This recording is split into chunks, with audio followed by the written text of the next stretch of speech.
Hello friends, welcome to Equity Ways. अब से कुछ मंथ्स पहले मैंने एक वीडियो बनाया था स्टॉक डीलिस्टिंग के ऊपर।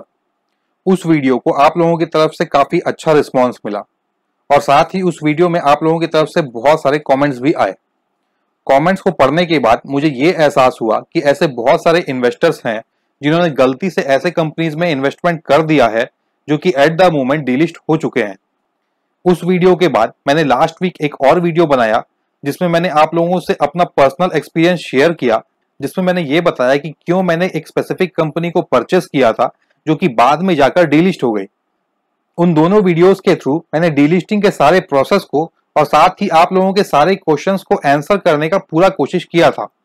हालांकि उन वीडियोस में मैं आपको ये बताना भूल गया था कि कैसे आप किसी कंपनी का स्टेटस जान सकते हैं कि वो कंपनी डीलिस्टेड हो चुकी है या नहीं। कंपनी का स्टेटस जानने के लिए आप बीएसई इंडिया के वेबसाइट पे जाइए और सर्च बॉक्स में उस कंपनी का नाम टाइप कीजिए जिस कंपनी का आप स्टेटस जानना चाहते हैं। अभी एग्जांपल के लिए मैं पिनकॉन स्पिरिट का डिटेल्स चेक करने वाला हूं। इसके लिए आप सर्च बॉक्स में उस कंपनी का नाम टाइप कीजिए और ड्रॉप डाउन लिस्ट में से कंपनी के नाम को सेलेक्ट कीजिए। कंपनी का नाम सेलेक्ट करते ही न्यू पेज ओपन होगा जिसमें आपको कंपनी का नाम और कंपनी से रिलेटेड बाकी डिटेल्स शो होंगे। यहां आप देख सकते हैं कि कंपनी के नाम के साथ में रेड कलर में लिखा हुआ है suspended due to penal reasons. It means कि कंपनी ने सेबी के कुछ गाइडलाइंस को फॉलो नहीं किया है जिसके वजह से एक्सचेंज ने कंपनी के ट्रेडिंग को सस्पेंड कर दिया है। पीनल रीजंस के बहुत सारे मतलब हो सकते हैं, जैसे कि non payment of listing fees, या फिर टाइमली क्वार्टरली रिजल्ट डिक्लेयर ना करना, या फिर एनुअल रिपोर्ट डिक्लेयर ना करना, या तो शेयर होल्डिंग पैटर्न डिक्लेयर ना करना, एटसेट्रा। हालांकि कंपनी अगर दोबारा से सेबी के रेगुलेशंस को फॉलो करने लगती है तो उस केस में ट्रेडिंग सस्पेंशन को हटाया जा सकता है, और अगर कोई कंपनी काफी लंबे समय तक सस्पेंड रह जाती है तो उस केस में एक्सचेंज कंपनी को डिलीट कर सकती है। इसके अलावा यहां आपको IRP स्टेज 0 भी लिखा हुआ दिख रहा है। IRP means insolvency resolution process. Insolvency का सिंपल सा मतलब यह है कि कंपनी अपने कर्ज को पे नहीं कर पा रही है। ऐसे कंडीशन में कंपनी के एसेट्स की वैल्यू इतनी नहीं होती कि कंपनी अपने पूरे डेट और दूसरे लायबिलिटीज को फुलफिल कर सके। तो ऐसे इंसॉल्वेंसी के केस में एक रेजोल्यूशन प्लान प्रपोज किया जाता है जिसमें यह कोशिश किया जाता है कि किसी तरह से कंपनी को दिवालिया होने से बचा लिया जाए। ऐसे प्लान में कॉर्पोरेट रिस्ट्रक्चरिंग, डेट रिस्ट्रक्चरिंग या एसेट सेल जैसी चीजें होती हैं। एसेट सेल के कंडीशन में एक लिक्विडेटर को अपॉइंट किया जाता है जिसके देख रेख में यह सारा प्रोसेस होता है। वैसे ही अगर आप लील इलेक्ट्रिकल लिमिटेड को चेक करेंगे तो यहां भी आपको same suspended due to penal reasons लिखा मिलेगा, साथ ही साथ IRP स्टेज 0 लिखा मिलेगा, यानी कि यह कंपनी भी इंसॉल्वेंसी रेजोल्यूशन प्रोसेस में है। यहां मैं आपको यह भी बता दूं कि इंसॉल्वेंसी रेजोल्यूशन प्रोसेस एक बहुत लंबा प्रोसेस होता है जो कि मल्टीपल स्टेजेस में किया जाता है। इसके अलावा अगर आप KS ऑयल्स लिमिटेड को चेक करेंगे तो यहां आपको लिखा मिलेगा no equity security listed, which means कि यह कंपनी लिस्टेड नहीं है और यह कंपनी डिलिस्ट हो चुकी है, और अगर आप इस कंपनी के शेयर्स होल्ड करते हैं तो अब उन शेयर्स का कोई वैल्यू नहीं है। वैसे ही अगर आप अरविंद इंटरनेशनल लिमिटेड के शेयर्स को चेक करेंगे तो यहां भी आपको लिखा मिलेगा no equity security listed, which means कि यह कंपनी भी डिलिस्ट हो चुकी है।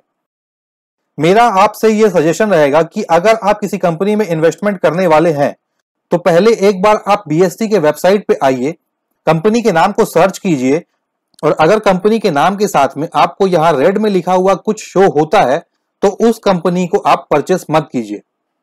हालांकि ऐसे भी कुछ कंडीशंस होते हैं जिनमें कंपनी के नाम के साथ में रेड वर्ड्स में कुछ लिखा हुआ होता है बट फिर भी वो कंपनियां इन्वेस्टमेंट के लायक होती है।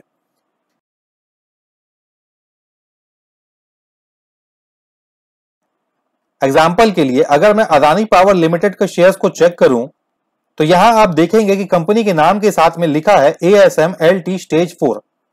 ASM का मतलब होता है additional surveillance measure, which simply means कि सेबी इस कंपनी के ट्रेडिंग पे निगरानी रखा है।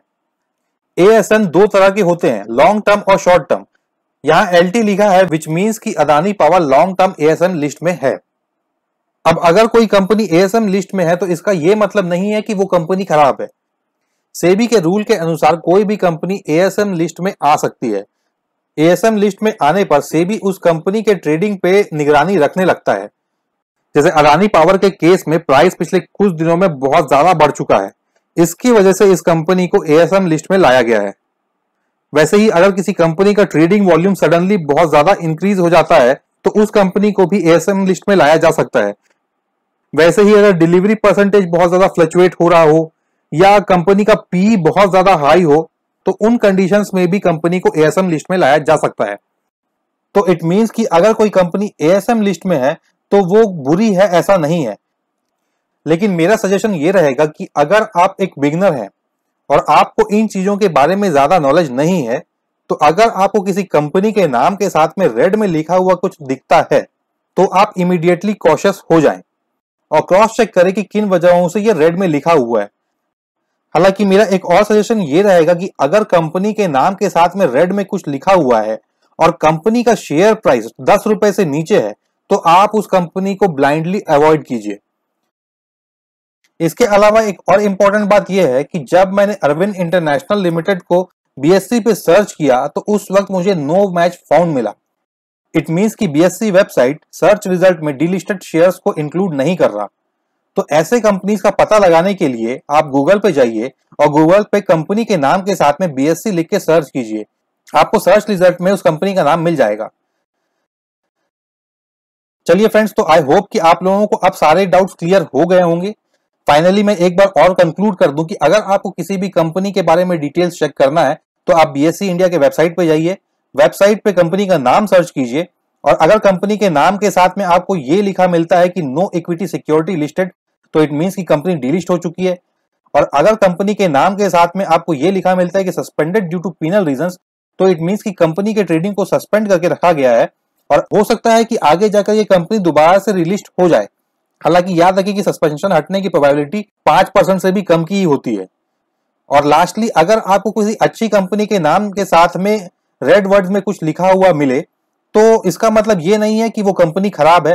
हो सकता है कि इर्रेगुलर प्राइस मूवमेंट या बहुत हाई डिलीवरी परसेंटेज या बहुत हाई पी ऐसे किसी वजह से भी कंपनी के नाम के साथ में रेड में लिखा हो सकता है। बट मेरा एडवाइस ये रहेगा कि अगर कंपनी के नाम के साथ में रेड में कुछ लिखा हुआ है और कंपनी का प्राइस 10 रुपए से कम है तो उस कंपनी को आप टोटली अवॉइड कीजिए। आई होप कि इस वीडियो को देखने के बाद आप ऐसी कंपनी में फंसने से बच पाएंगे। चलिए, तो आज के वीडियो में बस इतना ही। आशा करता हूं कि आपको ये वीडियो पसंद आया होगा। वीडियो पसंद आया हो तो वीडियो को लाइक एंड शेयर जरूर करें और अगर आप इस चैनल पे न्यू है तो इस चैनल को सब्सक्राइब करना ना भूलें। मिलते हैं नेक्स्ट वीडियो में किसी और टॉपिक के साथ। Till then, take care, bye bye.